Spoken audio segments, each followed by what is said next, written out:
So, Grandpa, where were you born? I was born in Toledo, Ohio, Were you? March of 23rd, 1908. And my parents told me it was on Utica Street in Toledo, of course. And when I was about probably 3 years old or so when we moved on Sumner Street. I just recall a little bit of it, as I was only about 3 years old. So lived there until, well, I think it was in about I was about 17 years old when we moved the very first time in our lives, our family. And we moved over east side on Albert Street. And lived there for about 4 or 5 years. And we moved over on Benton Street in Toledo. There, I lived there until, of course, I met my wife here, Martha. And we got married. At that time, there was what was known as a depression was on. In other words, banks had closed and nobody was working. So we both had been working. Martha had been working at Marcel and Cook, a department store in downtown Toledo. And through a friend of mine that also worked at Marcel and Cook, that's how I happened to meet Martha. And of course, being things were quite tough, nobody was earning a whole lot. We lived with my parents on Benton Street there for a while. And then we moved to Mendota Street. And that was around the time that the large suspension bridge, what's the name of the bridge? The high-level bridge was being built. And that was the very year that our daughter Bonnie Lou was born. And we lived there for a while. So she was a year and a half So she was about a year and a half old. And we had quite a remarkable daughter, because I come home one night from work and there standing with her little head sticking above the windowsill was our daughter Bonnie. She had started to walk that day. I was surprised that she was only around 9 months old. So anyhow, getting on with things, we moved into a well, you can talk. nice new home up in Temperance, Michigan. Yeah. Well, go ahead and talk about it.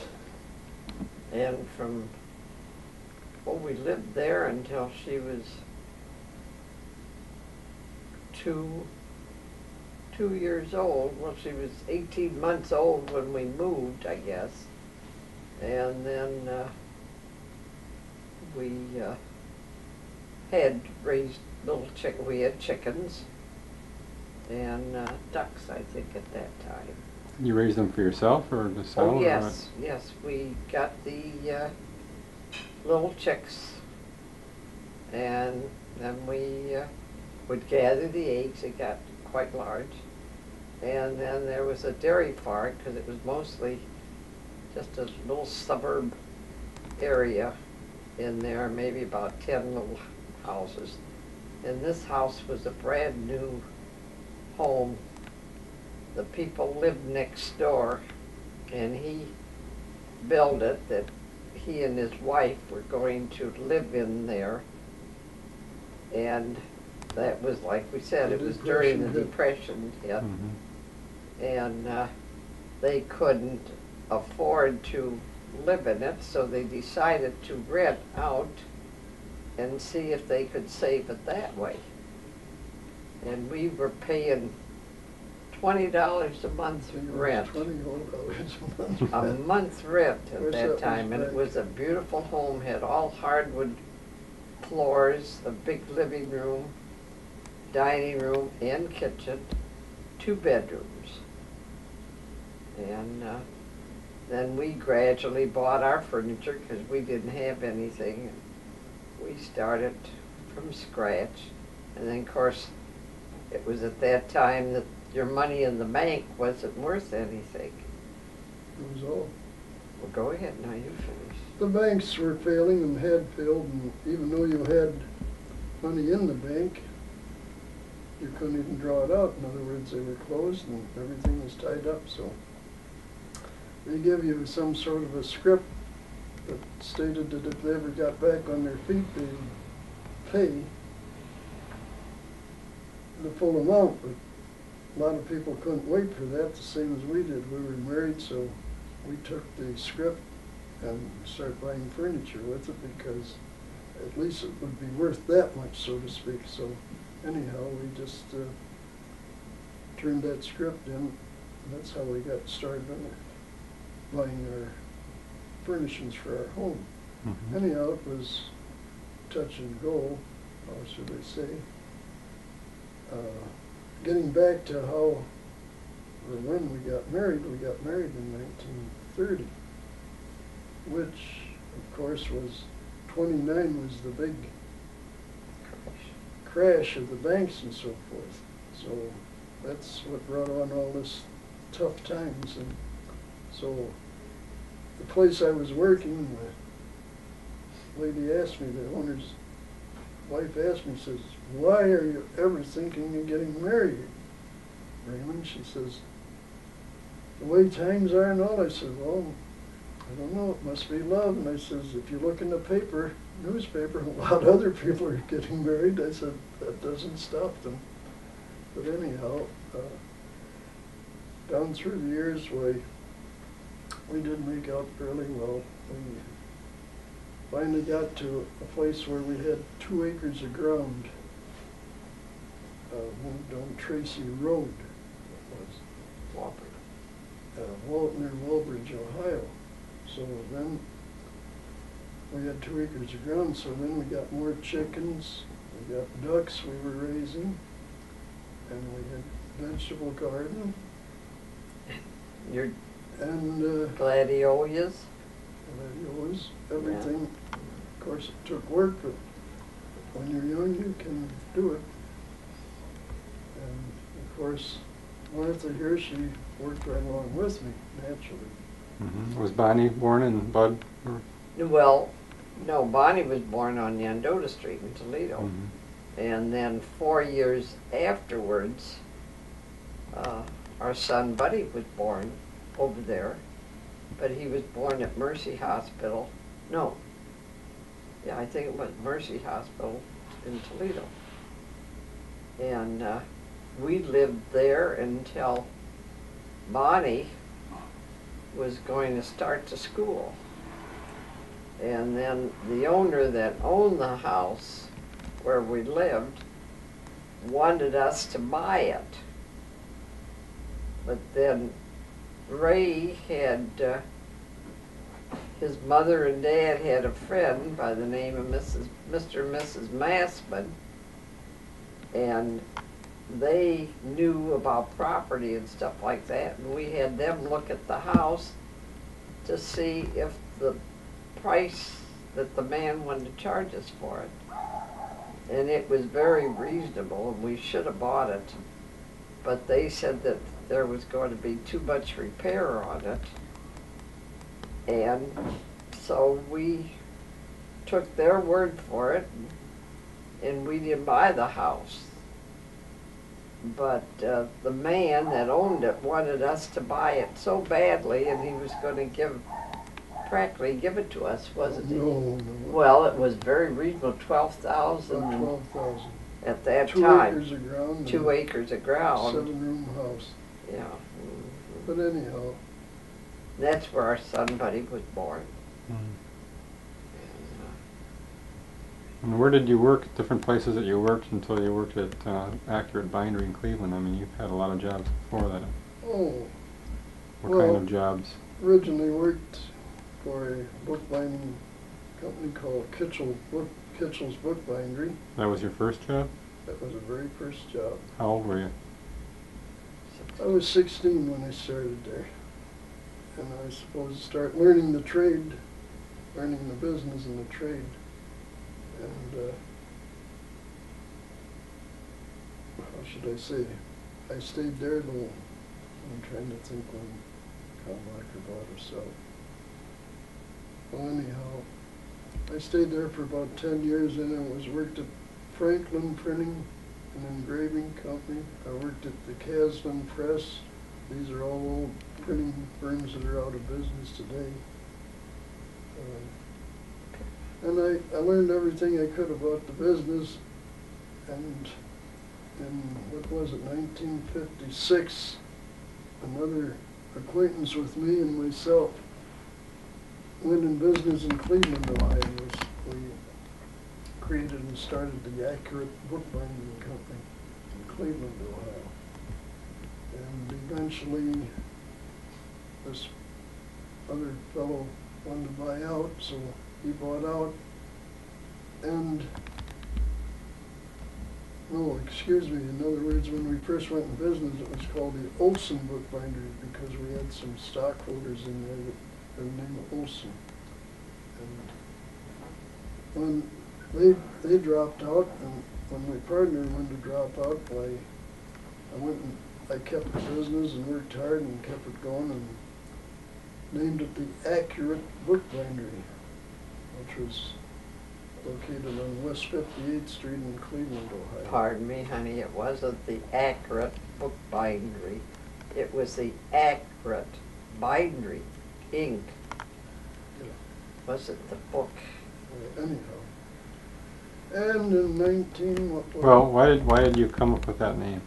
Is there a reason for that? Is that? You had to have a different name than any other, and our accountant that was taking care of our books and so forth, come in once a week and take care of everything, he sort of suggested it. In other words, I wanted a name that would be quite prominent and near the start of the A's in the phone book.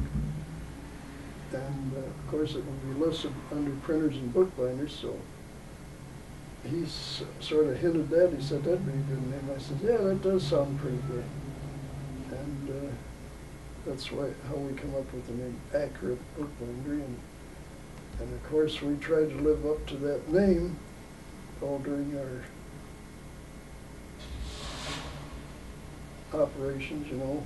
If we promised to have a job done, it would get done on time and so forth. Mm-hmm. That's the reason for the Accurate Bookbindery. So we owned and operated that. Our son, we of course had to have officers. I was president. Our son and daughter, Bonnie Lou Schultz, and Raymond Furry III, they owned stock in it. We made them stockholders. I was president. You was secretary treasurer. Okay. See, at our age, we don't remember everything. And then I think Bonnie was vice president, and then Bud was second vice president or something like that. And then, of course, we have five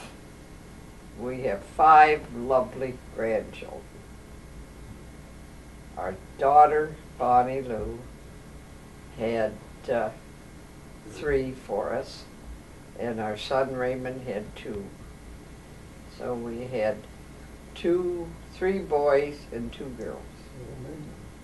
And now we have 3 great-granddaughters.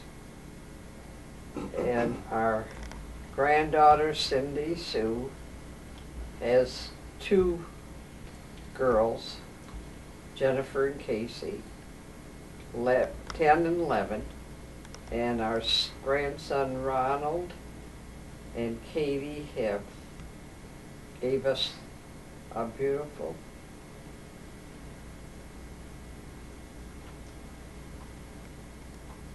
great. Great granddaughter too.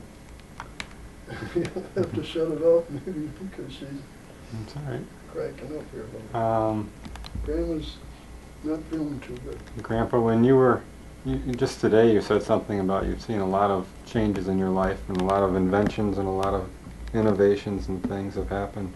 What would you say is the most important or most impressive invention or change that you have seen in your life?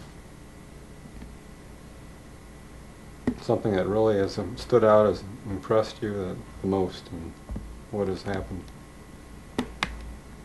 That's quite a tough question, but the most impressive invention or thing that happened In your lifetime. in my lifetime. Well, I think the advent and the creation of the airplane, I believe, is the most impressive. I've lived through, how should I say, many years of progress here, and to me, that seems to be about the most impressive. What was it like the first time you saw an airplane? Do you remember that time? Very, very awesome. It was just exciting. Everybody was excited. Adults. And if an airplane flew over, everybody stopped, looked up, and wondered when he was going to crash because they weren't too dependable back in them days. And one didn't crash, but it went down in the Commons. It was just a small, single-motored airplane. And we seen it, and we thought sure it crashed. We all ran over to the field where we thought it went down. There it was sitting on the ground. It just made a landing is all. So, but there's many impressive inventions, and like I say,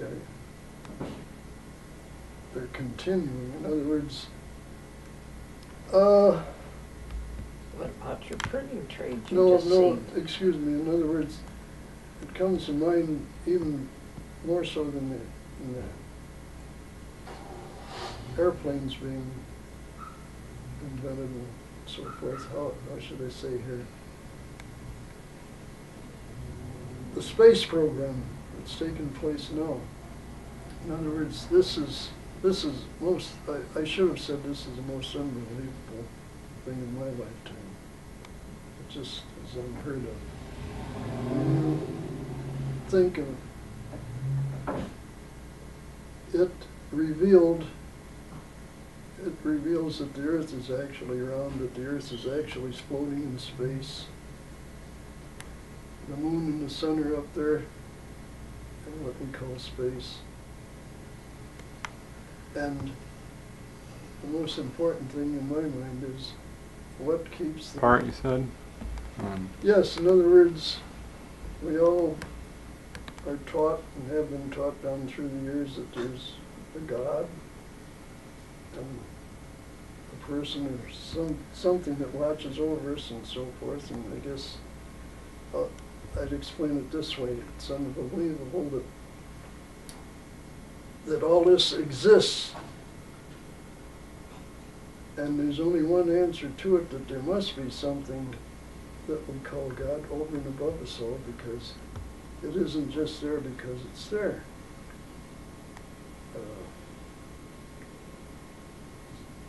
I just can't get over that. I should say, like I say, that's the most important thing in my life, the time that really has happened. What keeps the Earth from changing course, or the sun, or the moon, all this and that from changing course? There's no other answer, I think. But there's something over and above us. It's got to be.